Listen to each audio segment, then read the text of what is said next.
o caso Natuza Neri, né? Policial civil acusado de ameaçar a comentarista da Globo News num supermercado em São Paulo, foi afastado de suas atividades operacionais, só que ainda não há imagens da suposta ameaça, e se a gente tomar como modelo o que foi feito lá no aeroporto de Roma, naquele caso envolvendo Alexandre de Moraes, talvez estas imagens nunca apareçam também.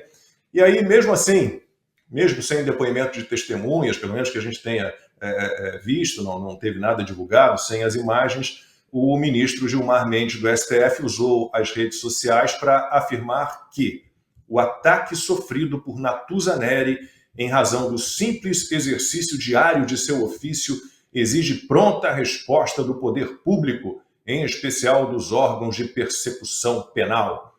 É o Gilmar Mendes mesmo, esse que é conhecido por atacar jornalistas que publicam reportagens sobre ele, que fazem a ele perguntas incômodas.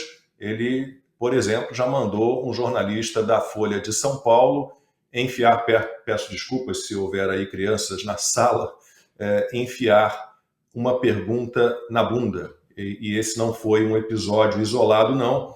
O Gilmar também processou o jornalista Rubens Valente, que publicou o livro Operação Banqueiro. A obra traz detalhes sobre a curta prisão do banqueiro Daniel Dantas naquela Operação Satyagraha e revela documentos sobre a soltura do Dantas em pouco tempo pelo então presidente do STF, quem? Gilmar Mendes. Quem também saiu em defesa da Natuza Neri, ainda que não haja nenhuma investigação, assim, já com um tempo razoável para que a gente tenha uma ideia do que aconteceu, foi o ministro da Advocacia Geral da União, Jorge Messias. Ele escreveu o seguinte: minha solidariedade irrestrita à jornalista Natuza Neri, que sofreu um ataque recente de um agente do Estado. As autoridades de São Paulo devem agir rapidamente para investigar e responsabilizar o agressor. Bom, temos várias questões aí neste caso. Vamos começar, então, falando da reação do Gilmar Mendes e do Jorge Messias. O Jorge Messias, todo mundo reparou aí que ele quer que investigue o policial civil, não o caso em si, e que ele seja punido. Ainda, repito, que não haja ainda uma investigação que nos dê informações suficientes para tomar qualquer atitude em relação a isso, pelo menos para emitir uma opinião, né? O que aconteceu ali? Por enquanto é a palavra da Natuza Neri contra a palavra do policial civil, mas essa turma já tem aí, tanto que o Messias já trata o policial como agressor, né? Consta, o Marcelo Rocha Monteiro também fez uma publicação explicando que a atitude do Gilmar Mendes é um excesso, é um abuso de poder e que ele poderia, num país sério, ser punido por isso. Vamos começar então falando sobre isso. Eu escrevi um artigo para a Gazeta do Povo falando foi um comentário a essa publicação do Gilmar Mendes, eu me divirto mais lendo os comentários. Alguém falou lá, isso aí prova que existe realmente uma liga dos companheiros. Mexeu com um, mexeu com todos, consta. Exatamente, Lacombe. Eu acabei de ler sua coluna na Gazeta agora mesmo, há pouco tempo, antes de começar o programa, e é isso. Eu escrevi também uma para a Gazeta esses dias que o título era Não Mexam com Nossos Militantes. E a Paula Schmidt, jornalista, por exemplo, chegou a me mandar mensagem dizendo: eu adoro quando um texto já resume tudo que tem que dizer no título, né? Não mexam com nossos militantes. É disso que se trata. Eu acabei de ler o livro do Kash Patel, que vai assumir o FBI aqui nos Estados Unidos, chama-se Governo de Gangsters. Eu não sei porquê, mas eu pensei nesse livro quando eu vi a postagem do Gilmar Mendes, né? O Paulo Briguet também escreveu uma coluna muito boa na Gazeta do Povo, né, remetendo a George Orwell, aos porcos, né, que, enfim, de alguma forma tentavam culpar os outros por tudo de ruim que acontecia e intimidar a população.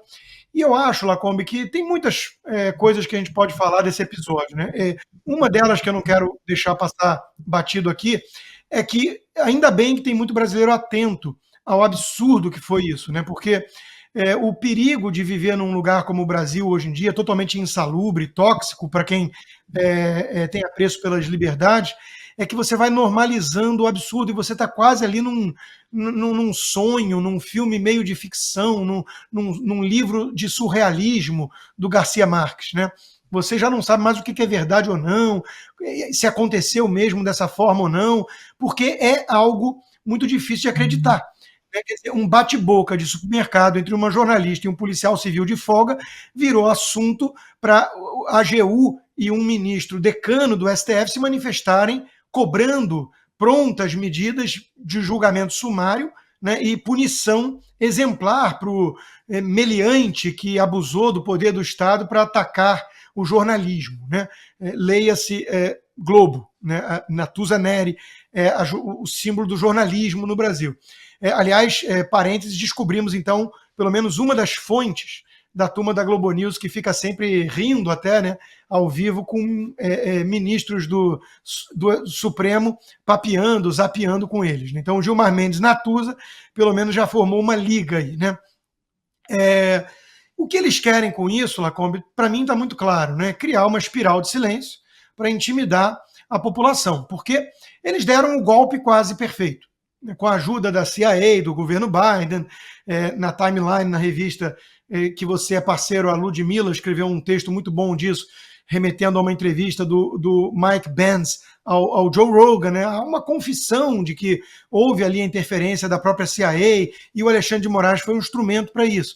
Então, eles deram um golpe e as Forças Armadas estão cooptadas ou intimidadas, a população está com medo e não é para menos, olha o que aconteceu no 8 de janeiro, por isso que o Alexandre de Moraes alerta, né? Quem comemorar, quem pensar em elogiar o que aconteceu no 8 de janeiro pode ser punido da mesma forma que aqueles que lá estavam, porque tudo é um vídeo de flagrante perpétuo de ataque à democracia.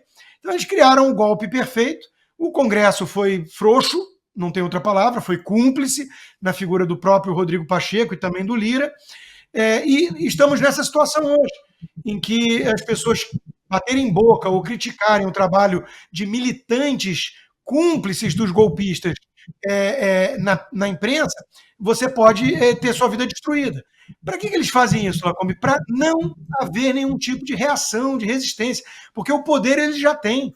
E eles estão perseguindo a direita, a oposição, para garantir que não haja ameaça a esse poder ali na frente pelas vias democráticas. Então, o que eles não podem suportar é a prisão em que eles se meteram, é não poder mais ir num restaurante, num supermercado, porque eles vão ser hostilizados, porque eles traíram a pátria e deram um golpe na democracia. Eles sim deram um golpe, usurparam a nossa democracia. Então, a única coisa que eles podem sofrer é a hostilização, um tratamento hostil do povo que foi massacrado por eles. Isso eles não podem permitir. Nenhum totalitário, nenhum tirano de regime totalitário admite isso. Todo mundo sabe que na Venezuela não existe democracia, até o Lula, mas o Lula não liga, manda embaixadora para representar, o PT reconhece a vitória que foi totalmente roubada. A única coisa que eles não podem admitir é o risco do Maduro ou alguém cúmplice do sistema estar num restaurante, num shopping e ser hostilizado pela população. Onde já se viu? Isso aqui tem dono, isso aqui não é essa bagunça toda. Isso não é uma democracia, mas tem dono. A tribo comunista venceu e quem ousar criticar vai ser destruído. Então é só disso que se trata. Porque, veja, Gilmar Mendes está muito preocupado com o ataque à imprensa, ao jornalismo. Puxa, com um pouquinho mais de boa vontade, a gente pode imaginar se o Gilmar Mendes vai fazer alguma coisa para impedir, claro, a censura de jornalistas. Imagina só, Lacombe, se tiver jornalista no Brasil com passaporte cancelado, com as contas bancárias congeladas, sob censura prévia, que a Constituição veda. Podem perguntar a Carmen Lúcia. Imagina se acontecer isso com um jornalista no Brasil. Não pode. Aí é ditadura. A menos, claro, que seja um jornalista independente que ousa criticar o trabalho sujo do próprio STF e a cumplicidade de um bordel disfarçado de imprensa que é a Globo, né? A Globo lixo. Então, é óbvio que eles não estão nem aí para perseguição ao jornalismo, desde que seja independente. Agora, se for um companheiro, se for um deles, se for um porta-voz oficial do regime, aí eles têm que proteger, porque senão começa a ficar perigoso. Você não consegue mais ter vida, né? Como esses ministros já não têm. Andam de avião da FAB, andam com trocentos carros blindados, seguranças, armados para tudo que é lado. De vez em quando esquecem que existe muito brasileiro em Nova York, em Miami, e aí correm o risco de serem hostilizados. Né? Mas aí eles vão atrás, até em Roma. Eles vão atrás para garantir que isso não aconteça em lugar nenhum do mundo, né? Bom, se cruzar comigo por aqui, eu adianto que não vão ouvir coisas agradáveis. E eu não estou nem aí porque eles possam tentar fazer contra mim no Brasil, não é mesmo? Porque tem um problema que eles não leram a arte da guerra de Sun Tzu. Nunca deixe o seu adversário, o seu inimigo, sem alternativas. Não coloque ele contra a parede acuado e tire tudo dele, porque ele não tem mais nada a perder, não é mesmo? Então, Lacombe, é isso que eles querem, intimidar o povo para que o povo não diga em alto e bom som a verdade, que eles são os verdadeiros golpistas.